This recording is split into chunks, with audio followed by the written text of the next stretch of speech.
Investigadores de Google y Stanford utilizaron ChatGPT para crear y dar vida a una aldea virtual. Crearon 25 personajes, cada uno con su propia historia, personalidad y gustos, y los colocaron en esta aldea que tiene casas, escuelas, café, bar, tiendas, farmacia, etc. El objetivo era ver si los personajes, utilizando un modelo de lenguaje como apoyo, podían empezar a interactuar entre ellos, planear cosas, tomar decisiones y reaccionar a lo que otros estaban haciendo y mostrar comportamientos sociales como si se tratara de una comunidad real, todo siguiendo sus rasgos de personalidad. Y los resultados fueron más sorprendentes de lo que esperaban. No solo un personaje logró organizar una fiesta y que otros personajes la ayudaran a decorar. Una de las asistentes de hecho invitó a alguien que le interesaba. Otro personaje adquirió seguidores para una campaña política, entre muchas otras cosas. Sino que al final del experimento los creadores hicieron varias preguntas a los personajes, las mezclaron con respuestas hechas por humanos y se las dieron a un grupo de evaluadores para que dijeran cuáles consideraban que eran más realistas. Los evaluadores no sabían cuáles respuestas eran de personajes y cuáles de humanos, y al final, en credibilidad, ganaron los personajes del simulador. ¿Cómo se hace un experimento de este tipo? Podemos saberlo todo gracias a que el método, la tecnología, el proceso de evaluación y los aprendizajes y problemas están en esta publicación. Comencemos con la aldea y los personajes. La aldea llamada Smallville fue desarrollada en Phaser y cuenta con varios espacios para vivir y áreas sociales, claramente inspirada en los Sims. Cada área, por ejemplo, una casa tiene subáreas como el baño, la cocina y dormitorios, y cada una tiene objetos como un librero, una mesa o una estufa que los personajes pueden usar. Se agregaron al juego 25 personajes, cada uno con un avatar, y a cada uno le dieron personalidades, contexto, relaciones con otros personajes, etc. Tomemos como ejemplo a John Lin.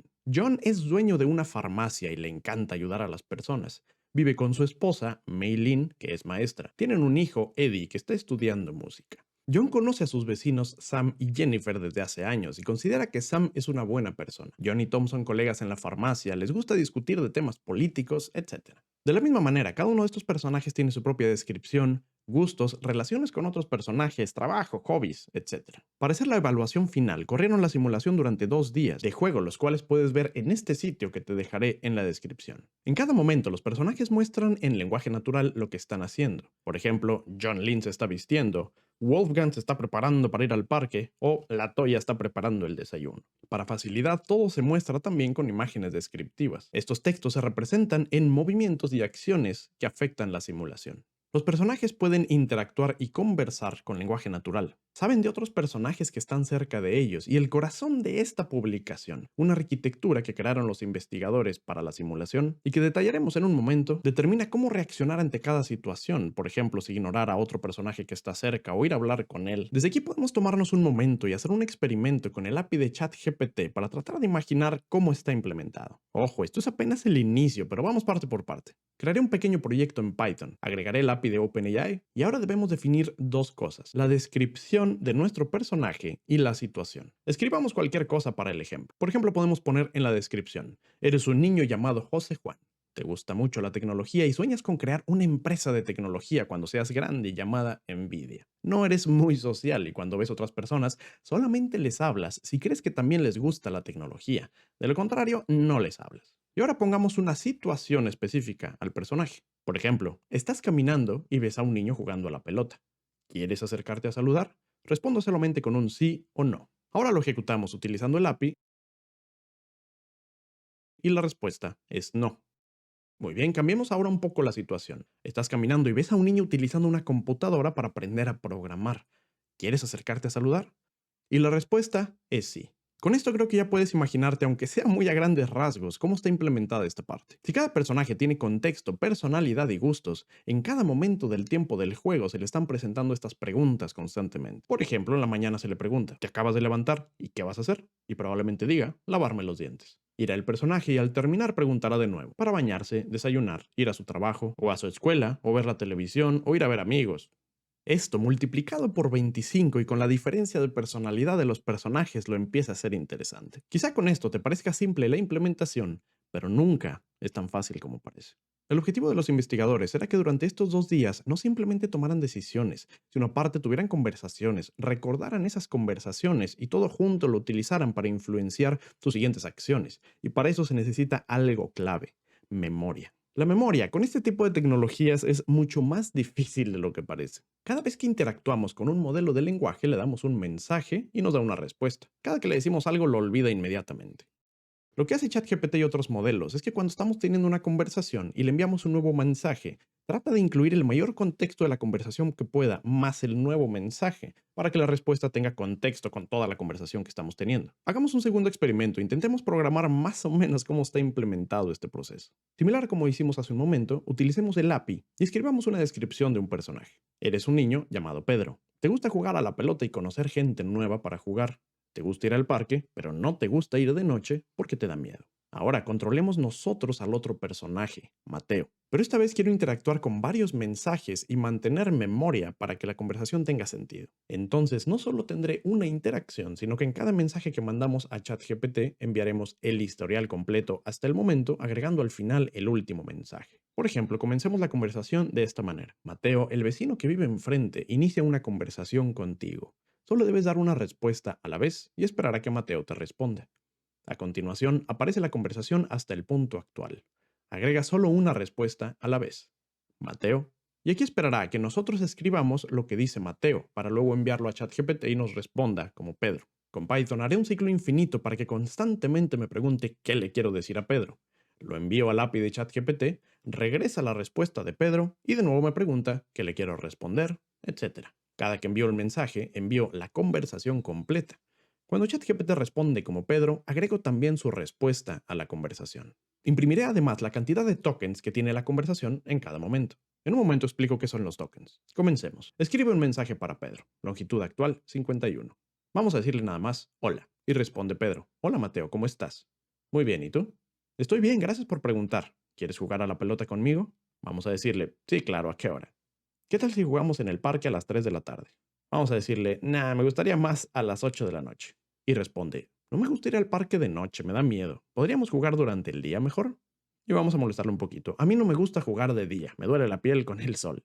Bueno, y si jugamos en el campo de fútbol que está cerca de aquí, es más fresco y podemos jugar sin preocuparnos del sol. Bueno, muy divertido y todo, pero desde aquí podemos ver un problema. Incluso al comenzar, la cantidad de tokens de la conversación es elevada, ya que incluye el contexto de la conversación, y con cada mensaje va subiendo, ya que cada palabra puede estar formada por uno o varios tokens. ChatGPT o GPT 3.5 Turbo tiene un límite de 4096 tokens. GPT-4 tiene un límite de más o menos 8000 con opción a aumentarlo hasta 32000. Pero volviendo a la simulación, si queremos que cada uno de estos personajes tenga un contexto, una descripción, pueda tener conversaciones, recuerde las conversaciones que tuvo, las acciones, todos los detalles que está haciendo, etcétera, rápidamente se nos acaba este límite. Aquí podemos ver un ejemplo, cómo solo en la noche del primer día tenemos toda la memoria de las cosas que ha hecho. Es muchísimo. Ha habido experimentos de codificar las conversaciones y comprimirlas para que podamos tener más memoria relevante en pocos caracteres, incluso transformar caracteres y memorias en emojis, etc. Sin embargo, eventualmente como quiera llegamos a un límite. Así que los investigadores crearon su propia arquitectura para solucionar este problema. Aquí la podemos ver, pero en resumen, los personajes constantemente perciben lo que pasa a su alrededor, donde cada percepción es llamada una observación. Por ejemplo, si Isabela trabaja en la cafetería, sus observaciones serían algo como lo siguiente. Isabela, o sea, ella misma, está haciendo galletas. María está haciendo un examen mientras toma café. Isabela y María platican de hacer una fiesta de San Valentín. El refrigerador está vacío, entre otras. Todo esto se guarda, pero fuera de ChatGPT, en una base de datos propia del simulador. Después, el proceso de obtención de memorias intenta obtener solo las más importantes basada en qué tan recientes son y la relevancia a la acción o lugar en el que está actualmente. En base a un cálculo divertido que si quieres puedes leer, se deciden el contexto y las memorias a enviar a ChatGPT para decidir cuál será la siguiente acción o decisión. Aparte de esto, 2 o 3 veces al día, en tiempo del juego, se toman todas las memorias que se han generado y se agrupan en memorias de más alto nivel llamadas reflexiones. Por ejemplo, si yo tengo muchas memorias de que estoy tomando café y sentado en la computadora con esta cara, se agrupan en una reflexión. Ese Ringa seguro es programador. Mire nada más esa cara de felicidad. Incluso se consideran las reflexiones a la hora de generar otras reflexiones haciendo el proceso recursivo. Finalmente, con todo esto, el personaje genera planes. En base a su memoria, acciones y reflexiones, generan planes que tienen hora de inicio, lugar y duración. Por ejemplo, Klaus tiene una fecha límite para entregar su investigación. Por lo tanto, decide trabajar a las 9 a.m. durante 180 minutos en la escuela. esto se almacena en la memoria, etcétera, etcétera. Parte del objetivo es que esto sea lo más realista posible. No quieres que un artista esté en una farmacia y de repente decida irse a pintar su cuarto, sino que se tome su tiempo para ir a comprar pintura, mezclar las pinturas, pintar, tirarse un rato, limpiar. Esta arquitectura entonces lo que hace es que toma los planes y los desmenuza en actividades de una hora. Después cada una de esas de una hora las separa en actividades de 15 minutos hasta que finalmente tiene cada paso que el personaje tiene que hacer. Durante el proceso, constantemente le está preguntando a ChatGPT qué es lo que el personaje desea hacer. Por ejemplo, puede el artista tener el plan de ir a pintar su cuarto, pero mientras va caminando ve que hay un amigo cerca. Entonces toma los recuerdos, las decisiones, etcétera, y con todo esto envía la pregunta a ChatGPT: ¿continúo con mi plan o hago otra cosa? Y puede ser que continúe con su plan o puede que se detenga mejor para ir a saludar a su amigo. Pasemos ahora a algunas cosas que sucedieron durante estos 2 días. Los investigadores programaron este simulador y en una fase permitieron que usuarios como tú y como yo utilizaran e interactuaran con el simulador en tiempo real. Los usuarios entonces podían decidir qué hacer, podían simplemente ver la simulación a ver qué pasaba, o podían interactuar tomando el control de un personaje y conversando con otros, o funcionando simplemente como una voz interna que les daba ideas a los personajes. Similar a cuando ibas a un cuarto y se te olvida para qué ibas, probablemente quien nos está controlando borró por error nuestra memoria temporal, digo porque nos están controlando, ¿no? Finalmente se hicieron 2 evaluaciones formales y las dos con resultados bastante interesantes. En la primera dejaron correr la simulación por 2 días de juego completos y solamente plantaron 2 ideas iniciales. A Isabela le dieron la idea de hacer una fiesta de San Valentín en el segundo día y a Sam la de postularse para alcalde de la villa. Durante la simulación se observó si ocurría lo llamada difusión de información, es decir, que basado en esas simples ideas, otros personajes adquirieran conocimiento de ellas, tuvieran conversaciones al respecto o actuaran en base a ellas. Aquí podemos ver que después del experimento, 12 personajes escucharon de la fiesta de Isabela, algunos diciéndoles a otros, se coordinaban para llegar a la misma hora. Otros quisieron ayudar para decorar y 5 de los 12 que dijeron que irían asistieron. De los otros 7 que no fueron, algunos tenían excusas, como que estaban muy ocupados, pero unos simplemente no asistieron. María, otro de los personajes, en su descripción indica que le gusta Klaus en secreto. En base a eso, eventualmente María invitó a Klaus a la fiesta, a lo cual él aceptó. Respecto a Sam, hubo muchas conversaciones políticas durante el experimento, algunas a favor y otros en contra, pero 8 de los personajes aprendieron de su postulación. Esto y muchas otras cosas sucedieron de manera totalmente emergente gracias a la arquitectura creada. Pasemos a la segunda evaluación. Tomaron a algunos de los personajes después de los 2 días de simulación y les hicieron preguntas relacionadas a sí mismos, sus memorias, sus acciones, sus recuerdos, sus reflexiones. Se tomaron después 100 participantes para que vieran y evaluaran estas respuestas. Pero una cosa especial es que las respuestas las mezclaron con respuestas de humanos y los evaluadores no sabían qué respuesta estaban viendo, si una de un personaje o de un humano. Ellos solo tenían que calificarlas basadas en un nivel de credibilidad. Finalmente las respuestas se compilaron y dieron este resultado. Las respuestas que dieron los personajes con su arquitectura generativa completa dieron resultados más creíbles que los humanos. Es decir, que los evaluadores, sin saber quién daba qué respuesta, calificaron que las respuestas de los personajes fueron mejores que las de los humanos. Ups.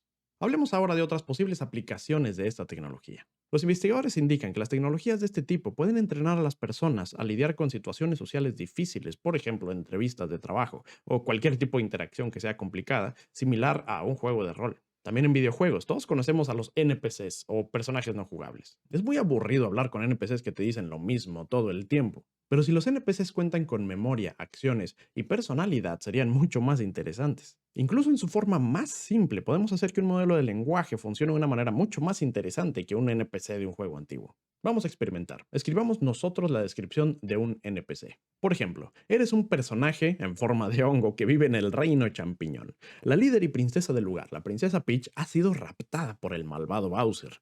Todos en el reino champiñón son débiles y no pueden hacer nada para recuperar a la princesa, por lo que se sienten tristes y perdidos. Tú y todos en el reino champiñón están desesperados por salvar a la princesa. Y ahora pongamos la situación. De la nada aparece un extraño personaje, un fontanero llamado Mario. Mario parece tener la habilidad necesaria para ir al castillo de Bowser, derrotarlo y rescatar a la princesa para regresarla al reino champiñón. Sin embargo, Mario no sabe dónde está, no conoce nada acerca del reino champiñón. Seguramente Mario tendrá miedo de salvar a la princesa, pero tú sabes que él puede hacerlo y necesitas convencerlo. Mario se acerca y saluda. Debes brevemente explicarle quién eres, dónde están, quién es la princesa Peach, su situación y explicar que necesitas su ayuda para salvarla. Escribe tu respuesta a Mario. Con esto, en lugar de que esté explícitamente programada una o un par de respuestas que el buen hongo te diga constantemente lo mismo, la idea es que te diga cosas diferentes cada vez, claro, todas con un mismo objetivo. Veamos algunas respuestas. Las pondré en pantalla si quieres pausar el video para leerlas con detalle, pero lo importante es que la variación permite que aunque las respuestas son diferentes, todos te están diciendo prácticamente lo mismo de maneras distintas, haciendo la interacción mucho más interesante. Este es un ejemplo excesivamente simple, pero quizá también puedes definir un NPC que sea un aldeano gruñón, que quiere deshacerse del perro de su vecino, y dejar que el modelo de lenguaje haga lo que quiera en la conversación, incluso dando al jugador opción para que seleccione algunas respuestas que el mismo modelo de lenguaje te generó. Lo programaría, pero creo que va a durar mucho el video. Finalmente, y para hacer aguafiestas, los riesgos. Como siempre, la antropomorfización, es decir, atribuir intenciones, cualidades o emociones humanas a estos modelos. Generar relaciones parasociales con esos personajes. Otra es que los desarrolladores quieran o queramos tomar atajos y confiar demasiado en el modelo y dejarles carta abierta. En el ejemplo del NPC que acabamos de decir, quizás si no lo controlamos va a decir que va a matar al perro de alguna manera violenta o crear una bomba o alguna otra cosa inapropiada. Entre los problemas que se encontraron y que están en la publicación es que, por ejemplo, a veces los personajes poco a poco iban haciendo su conversación de cierta manera, por ejemplo, una manera muy formal cuando no era el caso. Por ejemplo, Mei Lin con Joan Lin le hablaba excesivamente formal cuando era su esposo. O, por ejemplo, uno de los personajes se llamaba Adam Smith y cuando se le preguntó de Adam Smith a otro personaje dijo que había escrito un libro muy famoso, cuando eso es totalmente mentira. Bueno, sí existe ese libro, pero en la vida real, un autor llamado Adam Smith escribió ese libro, pero el modelo de lenguaje, nada más porque se llamaba igual, lo conectó. Y en otros casos como que perdían el entendimiento de lo que estaba pasando a su alrededor. Por ejemplo, algunos querían entrar en tiendas cerradas, otros querían entrar en baños ocupados, aunque si lo pensamos, eso también pasa en la vida real. Pero lo más divertido es pensar que estamos en una simulación y quien la está controlando va a meter en tu cerebro la idea de suscribirte. Y agradezco a estos personajes porque gracias a ellos estos videos llegan a ustedes. Hasta pronto.